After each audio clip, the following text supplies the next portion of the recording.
I'll try to live up to that entertaining description and the promise of adding entertainment value, even though I'm not wearing a yellow suit.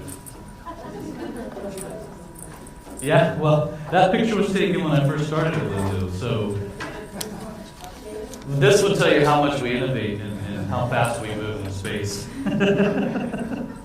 So, real quickly, I'm not going to spend a lot of time talking about me or who I am. I think that's just a waste of time. I want to jump in and get to hopefully some valuable things for you guys. But what I do want to remind you of is a few things real quick. At our booth afterwards, please come and get one of the creator kits we're giving away for free. There's some really cool stuff in there. There's a book that follows this presentation called Publishing for Growth. It's free. It's in those kits. There's also a cool notebook and some other stuff in there. So please come by and take one of those if you haven't already. It's less stuff that my team and I have to take back to Raleigh-Durham with us. Thank you.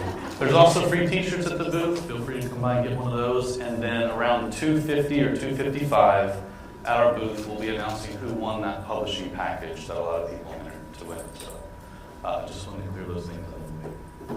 All right, real quick. Hopefully we're going to have some value here. We're going to tell you how to really grow your business, but how to make money, how to create opportunities, how to create pathways to success for you using books, right? Yes, books, those things that are printed and sometimes the digital as well.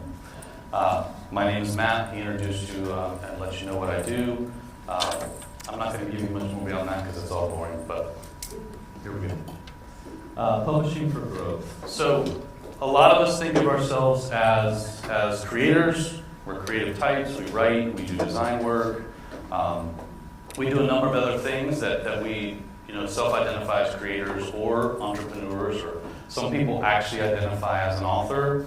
A lot of people don't, believe it or not. Even those who are authors by trade often don't identify as an author. But we're all creating some sort of content. We're all striving to create some sort of business from that content if we don't already have one. You're all in different stages of building that business from your content. This is about sort of shifting that mindset. Because for a lot of people, it's scary to think of yourselves as a business person, as a businessman, a businesswoman. Think of yourself as the business. You are the business. You are the content creator. You are what people are buying into as the creator. And if you keep that mindset as you start building out ways to monetize that content, and you start developing ways to diversify your income streams, it's important to remember that people are buying because of you, not necessarily because of the quote-unquote business person or the business that you're building. They're buying because of you. You're the business, right? I love this quote from Jay-Z. I like Jay-Z too, so that really helps. But we're the business, right? You don't have to think of yourself as a business person if that scares you. Just remember, you're the business. Creator economy, everybody's favorite buzz term right now, right? We've not heard it enough. That's a terrible joke, I guess. Nobody got that. There we go. Thank God some of my team's down here laughing. Everybody's asleep from lunch. But whether you like it or not, whether you want to admit it or not, you guys are all part of the creator economy. You are the creator economy. And hopefully you're going to become a bigger and bigger piece of that creator economy. And I'm assuming that's what you're all here to figure out and learn how to do. Or do better for those of you that are already doing it, right? But like everything else, it has its growing pains. Now the spotlight is being shown on the creator economy, and all of you guys and everybody else that's in the creator economy. There are a lot of things happening now within the creator economy. For you guys and for the creators and entrepreneurs that are in this space, you've got some growing pains coming in. And some of the things we're seeing right now, brands are reducing the amount of money that they're spending on partnerships with creators, with individuals, with even small creator brands. The last few years leading up to 2023, brands and businesses and marketing teams are investing heavily in creators. You guys hear it, you see it, and even now you're seeing some of it, but you'll see these creators that, I just got this $50,000 partnership with MasterCard or whatever that might be, but that stuff is shrinking right now. All of these brands, these businesses, they're really worried about what's going on in the economy, so they're cutting back on the amount of money that they're spending on partnerships with creators. Another challenge we're seeing is that platforms are making a number of layoffs and changes. They're shutting down a lot of their creator programs. Some are revising their creator programs. Sometimes for the better, oftentimes not. It's still a signal that we're seeing in the market right now, things that you guys need to be aware of and prepared to be able to circumnavigate. VC, so venture capital, also becoming more cautious about investing in this space right now. These are things you have to be cognizant and aware of.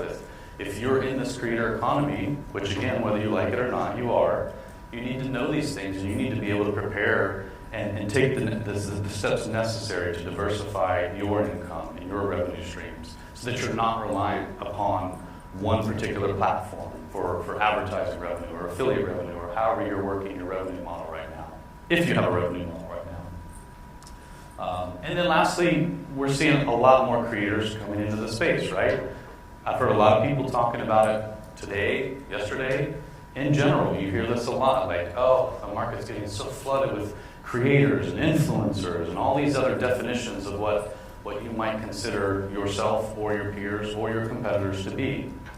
So the space is getting more crowded, and the struggle to differentiate what you do from the person sitting next to you gets a little bit harder every day. And so when you hear people like Joe or Jesse Cole or some of these others talk about your tilt or differentiating what you do, this is a big part of that. You know, you don't want to just add to the white noise that's out there. So these are some of the challenges. These are some of the things that are happening in the creator economy right now. There's a lot of stats and metrics out there to support some of this. So contrary to popular belief, I don't just make a lot of things up. These guys might argue with that, but and I like to pull a lot of my stats and data from VC.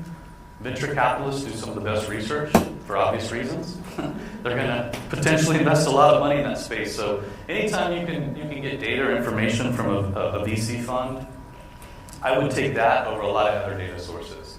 So a lot of what I'll refer to is coming from that. And then I'm going to pull and share some of the data that Joe shared with you guys yesterday from the most recent creator economy study that was done. So while there's a lot of changes happening right now in the creator economy and in the space that you guys are all working in and trying to grow up through, there's some things that have not changed for creators, for all of you guys. And these are the metrics that have just come from Joe, from Matilde, from Lulu. We all partnered on this study, a little over 1,000 creators. Audience. So some of the main things that came out through that study, 64% of you guys surveyed. One of the biggest challenges is growing their audience, right? Anybody in this room not having a problem growing their audience? Paul? I'm Paul's audience, by the way. So. Revenue, this is a great one. This is why we're all here. 46% of creators surveyed. One of their biggest challenges is monetizing your content, right? And especially monetizing it beyond the standard traditional ways that you're seeing influencers and other people monetize their content right now. Especially if you're just in the beginning stages of building a newsletter or whatever your business model might be, monetizing your content is a really hard thing to wrap your head around right now. Marketing. 42% of creators said one of their biggest challenges was marketing their business. Stands to reason. A lot of creators or people on the creative side of what they do, they struggle with some of the more business-oriented tasks of marketing and some of the other not-so-fun things like bookkeeping, taxes, also really important things to do. And then lastly, content. So a lot of creators creating enough content. These are important. These tie into everything because, again, believe it or not, books are a great way to do a lot of these things. And the beauty of books, whether you're choosing one format over the other, is that once you get this engine rolling, it's almost automated to a degree. It's almost that whole earn while you sleep type of process. So, the good news to all of this, I feel like I just dumped a bunch of negative stuff on you guys. I'm surprised nobody got it mocked out yet, which you can, by the way. My feelings won't be hurt, so I didn't mean to come in here and just a bunch of negative stuff. So here's the good stuff, though, right? Because there's got to be good things, of course. Again, an NDO partner study, a VC firm. 8.1 million independent creators earned money in the creator economy in 2022, up 14% to the previous year. That is good news. Hopefully, all of you were part of that 8.1 million or more, by the way. It's probably more than 8.1 million, but this is, again, verifiable. Great news, right? Counterbalances some of that negative shit I just dumped on you, right? Generative AI. Everybody's already talking about this. Another great buzz term, just like creator economy. But whether you've embraced it or not, or you're just starting to learn it, or you've already been using it a lot, you've got to jump in, learn how to use it. These tools that are being released, which it seems like there's 20 a day now, but nonetheless, these will help you streamline and be more creative in what you're doing. If nothing else, if you can utilize one of these tools to save yourself 20 minutes a day, right?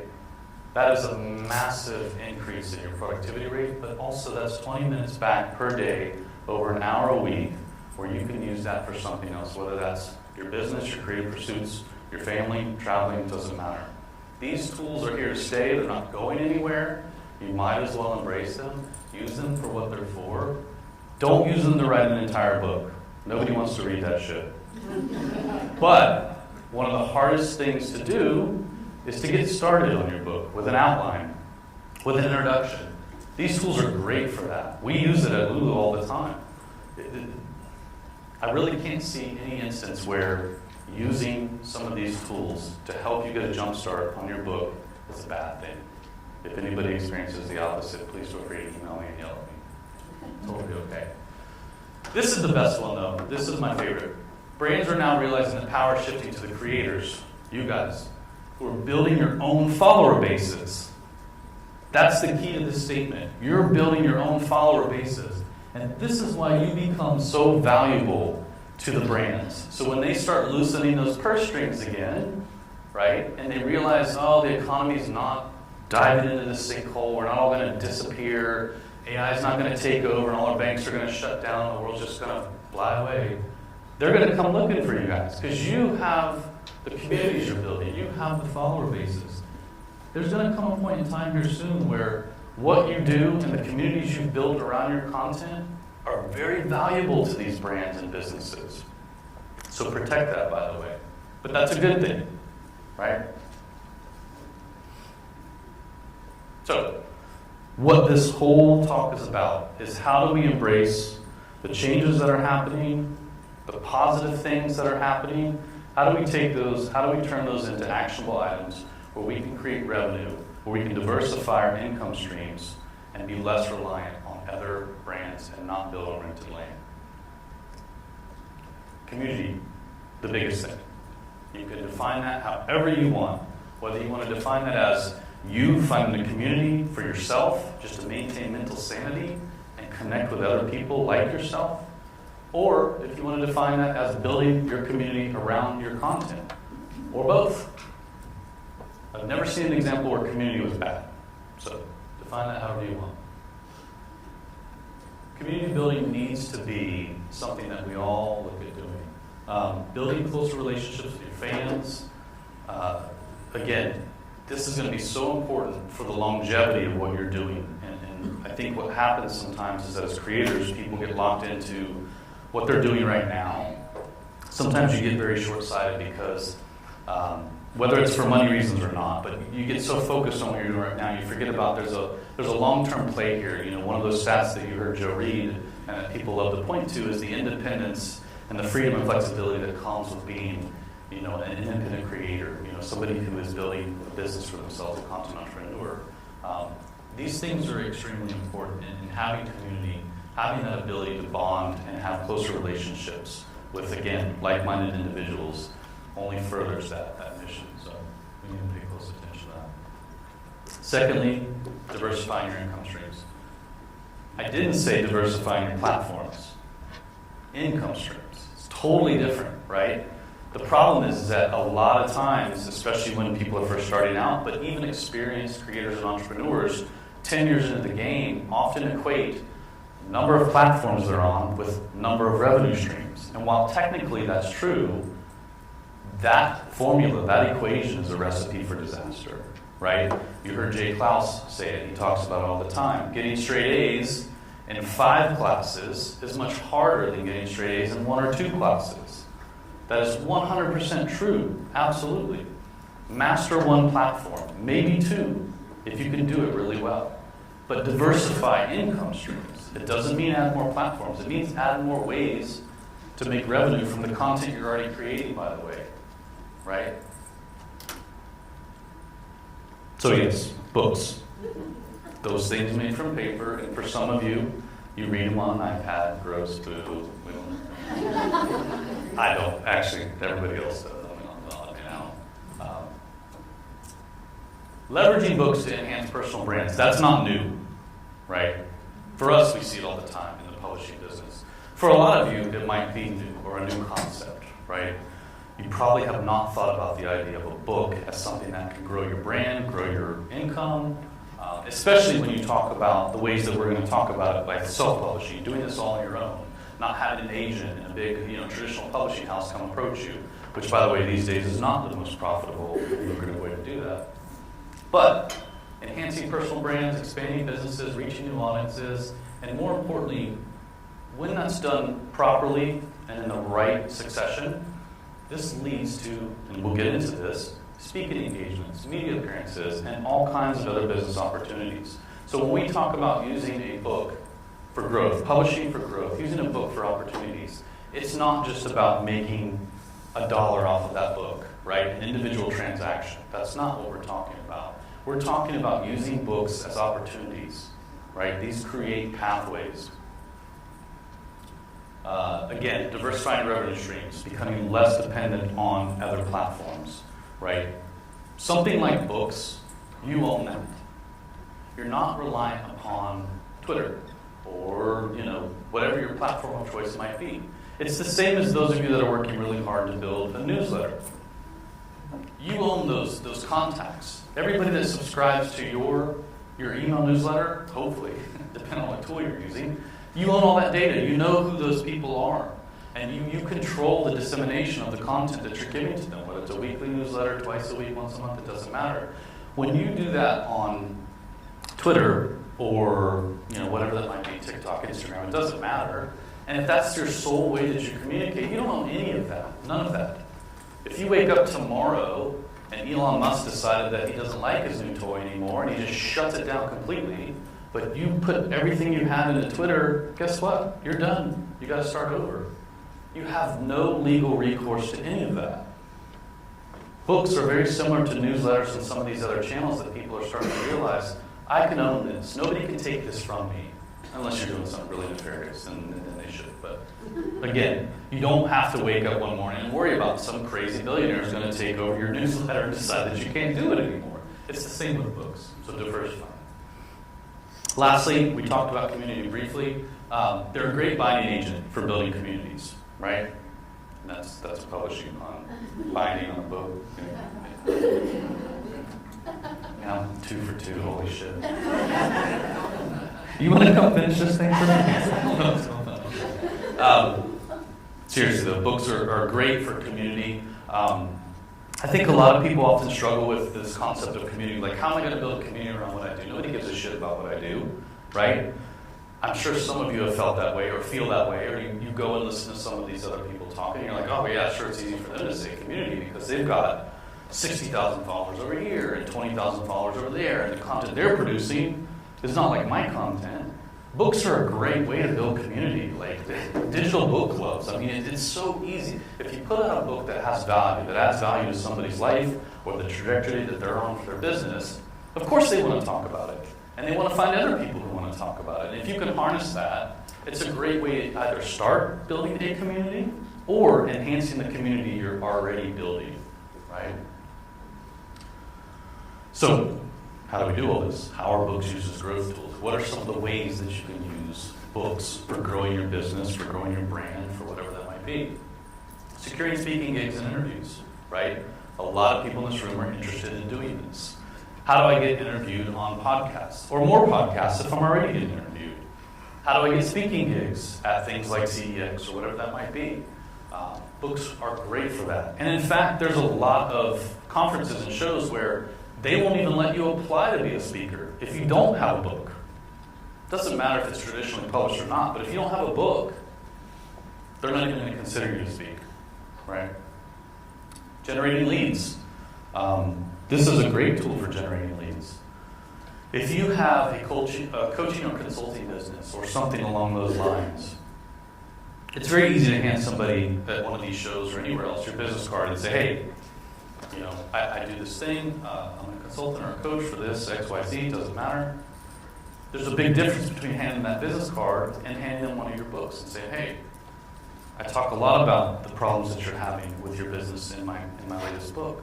Take a quick look, get back with me if any of this resonates with you. There are so many people here today, not just in this room, probably not in this room at all, but outside of here, I've already talked to a ton of them. Exact same thing. Yeah, made a book and probably made a couple grand off the book over a 5-year period, off the book itself.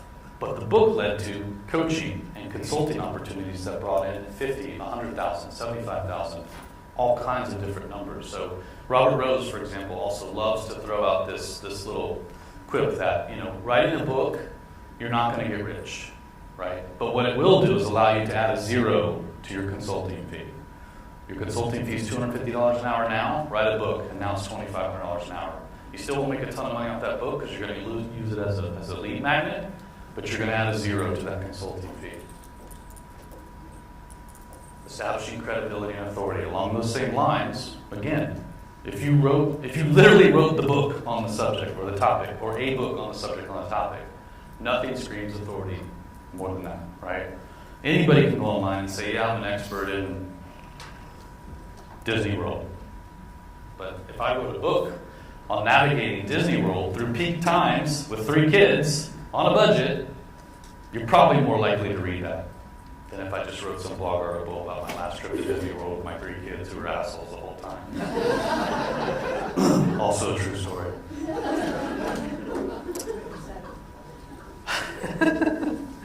Building an audience. Again, books are a great way to build audiences. We've talked a little bit about that, and we'll talk about it some more a little later on. Additional income. You could make anywhere from $0 on a book to hundreds of thousands of dollars on a book. We see it every single day, and this is through self-publishing. And again, most of what I'm talking about here deals with self-publishing. I will touch on traditional, but for the most part, we're talking about self-publishing. You guys are used to doing a lot of things on your own. Many of you prefer it that way. Self-publishing is built for you. You can make a lot of money on a book. Some people do, some people don't. We see it all the time. We see people that make $10 a month on their book, and we literally have people who are making hundreds of thousands of dollars every year on their book. It's just how much effort you put into it, what your goal is. By the way, again, if your goal is to make money, then we'll push you in that direction. We'll help you figure that out. If your goal is to do some of these other things to build your business, to secure more speaking gigs or establish some more credibility, then you're not pushing the sales of that book. You're oftentimes giving it away as a lead magnet or things like that. But you can absolutely earn additional income, which, by the way, is a great help when you look at some of those statistics that Joe just talked about, where about 66% of the people surveyed in that most recent survey are saying that they're funding their creator business from their savings.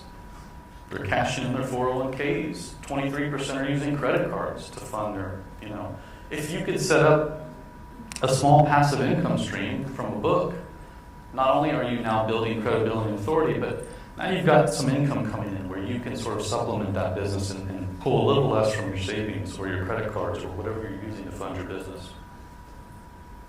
Lastly, enhancing community building. Once again, great tool for enhancing. And this is just a very short list. These are some of the top ways. There are many other ways that you can use a book in one form or another. And again, that can be a printed book, an ebook, an audio book. It doesn't matter. It's a piece of content that is put in front of somebody as a book. Lots of other ways, but these are the 6 top ways. And some of the easiest ways. But that's all fine and good, Matt. What does that look like? Who's doing it? Is anybody in this room doing it? Give us some examples. Anybody we know? One of our favorites on Lulu right now, Lauren Levy. She's in the health and wellness space, food, nutrition, things like that. Has a blog, been doing it for a little while, started building up a little bit of a following. Next logical step for her, create a cookbook, a recipe book. Very simple book, by the way, and there's one out on our table that you can look at. Coil bound, so again, lays open flat, meant to do that, right? She used it for several different things. Attracting new audiences to her product, earning additional revenue, which she's doing really nicely with, by the way, generating leads for her business, and most importantly, strengthening her community engagement. You can only do so much through your blog. You can only communicate and encourage engagement so much through your blog. You get to a point where it's like, okay, what do I do now? What do I do next? How do I keep people interested? And how do I get them to go out and tell their friends to come? Again, a book is a great way to do that. So she's doing really well with it. We encourage you to check out her book out over at our table. One example of somebody in a space that some of you might be in, but most of you probably are not. I like some of these examples too because I've already had some people at the table today and yesterday. I don't know if you guys have, but I hear it all the time. Oh, my content's not good for a book. My content won't work for a book. Bullshit.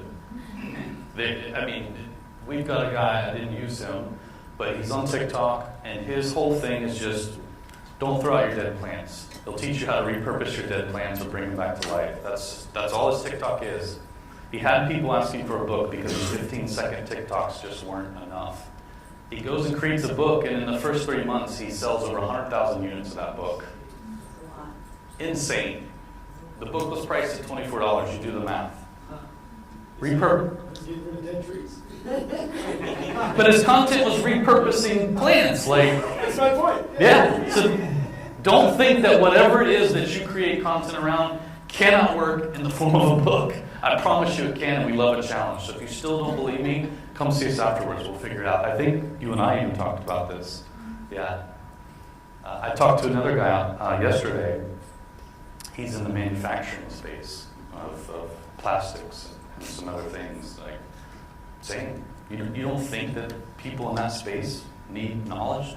They need, you know what I mean? Like, anything works. Some of you know Darren, some of you don't. Some of you have heard of Darren, some of you may not. Darren, at this event last year, nobody really knew who he was. In fact, Darren was a Lulu user, and we didn't know who he was. He came up to our table last year at CEX and was like, oh, hey, I use you guys, I love you. I'm actually here giving my book away free as a lead magnet because I want to build my consulting and online course business. And the last 12 months, for those of you that do know Darren's story, through us working with Darren and Darren using his book to shoehorn his way into Joe's life and a few others, the trajectory that Darren's been on in the last 12 months is awesome. He got his own podcast with Joe, the 10K Creator, which is a pretty good podcast, by the way. And a ton of other great stuff has been happening for him. So, again, you might look at some of this stuff or hear what we're saying and go, maybe, I don't know. Find Darren. He's out here. Darren will tell you. Sit down with Darren and ask him about his journey, how he used books to... And he'll also tell you, and we talked about this morning, again, the amount of money he's made directly from his book, negligible. A couple of grand tops over the last 12 to 18 months, right? The opportunities he's gotten because of that book, endless. And the money is a side thing. The amount of speaking opportunities he's gotten, what it's done for his consulting business, what it's done for his online course business, and then even his day job that he was currently in, which is something to do with film production or something. Again, most of that comes from that book. It's a really well-written book, by the way. It actually should have been 2 books. It's full of a ton of stuff. But anyways, Darren's book helped him build his audience, secure more speaking gigs and interviews, generate leads for his business, and strengthen his community engagement, again. Mark Cicino. This is a good one because, again, content that's probably not in the same realm of what a lot of you guys are probably creating or the worlds that you move in. He is in a teaching space, but more importantly, neural frameworks and brain stuff. And his goal, though, for his book, he really wanted to get into schools. He wanted his content to get into schools, to be used in teaching curriculum and things like that. And so the only way he could figure this out was to put it into a book format, but to do it in a way where it made sense to people who were outside of his space. So Pizza, Pedagogy, and the Brain, it's actually a really cool book. But again, he used it to build his audience up. He has absolutely secured more speaking gigs. He's gotten tons of contracts with schools since to have his content used and taught. Generated leads. He's got online courses now that deal with it, as well as earning some pretty good revenue from it. So just a couple of examples of people who are using Lulu and really using the book for more than just a way to generate some revenue. Okay, so how do we do it? I'm going to give you a real quick primer on the types of publishing, how you can go about this. Again, please understand, for obvious reasons, we're going to focus mostly on self-publishing. In our opinions, obviously, it's the easiest and best route to go. But I do want to give you a breakdown for some of you that don't really understand the space or what the difference between a traditional publisher and a hybrid publisher and a self-publisher might be. So it sounds complicated, but it's not. You have the three across the top, right? Hybrid publishing is a mix of the two, just like it implies. So unlike a traditional publisher, you're not going to get an advance or anything like that. And like self-publishing, you're not going to have to do all of the work yourself. But you are going to have to pay. It's a pay-to-play way to do things. An example of this might, some of you have probably seen this, like Forbes books. Forbes has their own little publishing imprint. It's called Forbes Books. And it's a hybrid publisher. If you can afford it, you can absolutely publish a book through Forbes Books. I think the packages start at like $17,000, but that's what's happening. You're paying to get published. They do have a team that's going to help you through some of that. They have ghostwriters that also. It's probably not the most economical route, but what you see happening these days is a lot of CEOs who want to establish themselves as thought leaders. They will do something like this, because the company will pay for it anyways. No sweat off their back. Ghostwriters will help get involved, and before you know it, you've got this neatly nice little packaged book from the CEO of Uber, and they're telling you about their journey. That's typically what happens in the most part. So upfront fees for hybrid publishing, not traditional self-publishing. Revenue advances only come with traditional publishing, and those things are dwindling and shrinking by the day, so revenue earned. So what I mean by this is when you self-publish and when you use a hybrid publisher, all the money that you make from the sales of your book comes to you, for the most part, right? There will be some royalty things involved where when you're talking about distribution, things get a little murky. But unlike a traditional publisher who gives you an advance, and then you have to sell through that advance. So they'll give you an advance, let's just say it's $50,000, but it's probably not going to happen. But like if you're Joe Pulizzi, maybe you got a $50,000 advance on your latest book, right? Once they sell $50,000 worth of your book, you've now advanced out, and now you're eligible for royalties on your book, which could be anywhere from 25 cents to $1, $2. It just depends on who you are and how well you negotiated. So then you'll get royalties on that. That does not happen in hybrid and self-publishing. You're earning exactly what your book is selling for in most cases. Okay? So it's important to understand the revenue model for self-publishing, for hybrid versus traditional. Publishing teams. So with hybrid publishing and traditional publishing, you will have people that are assigned to your project to help you get through some of the proofreading, copy editing, design work, those types of things. With self-publishing, as it implies, it's on you to figure that out. You can work with freelancers, you can go to Upwork. One of the best things to do, though, is to collaborate with other creators. You might be sitting next to somebody right now who's a graphic designer. That's a perfect opportunity to not only work with another creator, but get a really good cover design for your book at probably a really good rate, and now you've just established a really great connection within your community. Full control. This is one of the most important ones. As a creator, as somebody who's trying to build your audience and create a long-term arc for your business and your brand and what you're doing, it's absolutely imperative that you retain 100% control of everything to do with your content, right? Creation, copyrights, ownership, revenue, distribution models, all of that. You lose that to a degree with hybrid. You retain some of that. And you lose it all together with traditional publishing.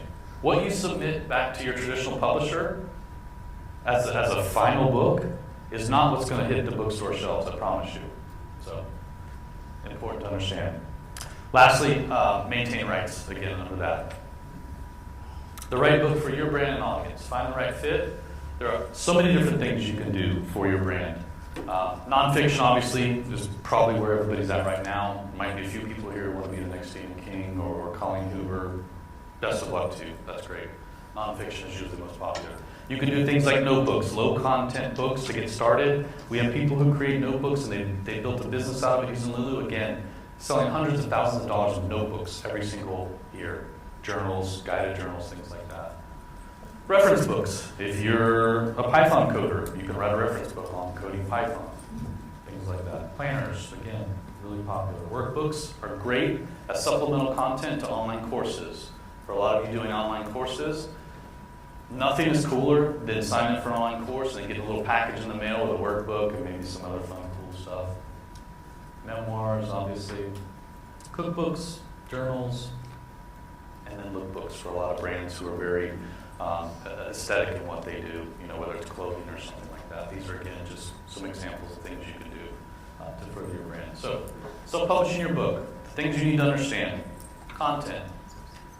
You can repurpose existing content to suit what you need to do. And this is really important for a lot of you who've already been blogging for years or whatever that might be, podcasting, it doesn't matter. Whatever format your content is in currently, you can get it into book format. It's not that complicated. And there are tons of resources out there to help you. You can always turn to us and we can point you in the right direction. But content is number one, obviously. Again, like we talked about, AI tools are great for jump-starting some of that content creation. If you're not sure how to start, just query, ChatGPT, like, hey, what's a great summary of a book based on this? And then drop in, a piece of your content or one of your blog posts or one of your podcast transcripts, something like that. The next thing you got to worry about is platform. How are you going to publish it? Who are you going to use? We hope you use us, but there are others out there that you can use. So understanding how you're going to publish and what's best for what you're doing, your audience, your goals, really important. Pro tip, we've got tons of templates you can use. Hopefully, again, you come to us and use those. Proof copy. Lots of people get this wrong. Don't upload your PDFs and then go, cool, I'm off to the races, publish, and then start telling everybody about your book without ever actually getting a copy in your hands and looking at it first. I promise you, you're not the designer, you're not the formatter or layout person that you think you are. Always get a copy of it first versus one of your fans or followers or customers getting that first copy and going, what in the shit is this? Like, did you even look at this before you put it up for sale? Please get a proof copy. It's very inexpensive. The beauty of print on demand is you can get one copy of your book. And then obviously publishing. That's that last step. It's different for every platform, but it is the easiest step, and it's the most gratifying when you hit that button, right? These are kind of the 4 steps. Obviously, we've simplified it for this presentation, but it's not much more complicated than that. The formula for doing it right, successfully, helpful and relevant content. Let's not add to that white noise we talked about earlier. Really think about who you're talking to, who your audience is, and how you can best help them and fill the gaps in any problems they're having. Great cover design. Take the time, find a designer, get a friend, somebody who does this for a living. I don't care what the old cliches are or what you say. Everybody judges a book by a cover. I promise you. I promise you, I promise you, I promise you. We've all walked into a bookstore, saw a book, saw the cover, and went, oh, that's really cool. Picked it up, read it, said, I'll never read this, but it still caught your eye. Conversely, if you create a terrible cover, nobody's going to read your book. I promise you. Again, editing and format. Just because you know the difference between a colon and a semicolon, it does not make you an editor. Again, I promise you this. Let somebody edit it. Let somebody proofread it. Pay the couple $100 to a freelancer. It's totally worth it. Lastly, a marketing plan. Develop a strong marketing plan. Get help with it if you're not sure what you're doing. There are tons of resources out there. We have them as well. You have to have a marketing plan, just like anything else you do. You guys are already used to this, or should be. You've got to have a marketing plan for that book. That book will be a great jump-off point for you, but you've got to plan for it appropriately. You've got to prepare your audience. You have to know what you're going to do with it. Lastly, or mostly lastly, the book that'll most change your life is the one that you write. Seth Godin writes some of the greatest books. He's one of the most funniest people to listen to on interviews. But that quote is true. If you don't do anything else with your book, if you don't grow your business, if you don't do anything else with it, just the satisfaction of writing a book alone, you will feel so good about that. So do it. I think we have maybe a minute or two for questions. I didn't get through as fast as I thought I would. We can take one quick one. How about right here? Okay. What I'd like to know is what are the trends that you are seeing regarding publishing, like self-publishing books? Like, are people publishing more mini books or? So the question is trends in self-publishing. Yeah, absolutely. Yes, mini books are really popular right now, or a lot of people call them airport books, right? Smaller in size, smaller in content, usually one topic, really fast to get through, written and meant to be read on a 1-hour plane ride or on a layover between 2 plane rides. Very popular. It is also a great lead magnet. So when the book is small, it's easy to create, it's cheaper to produce, great lead magnet. You don't feel bad giving it away, and hopefully they come back to get something larger from it. Yes. Excellent. Let's all thank Matt for a wonderful presentation.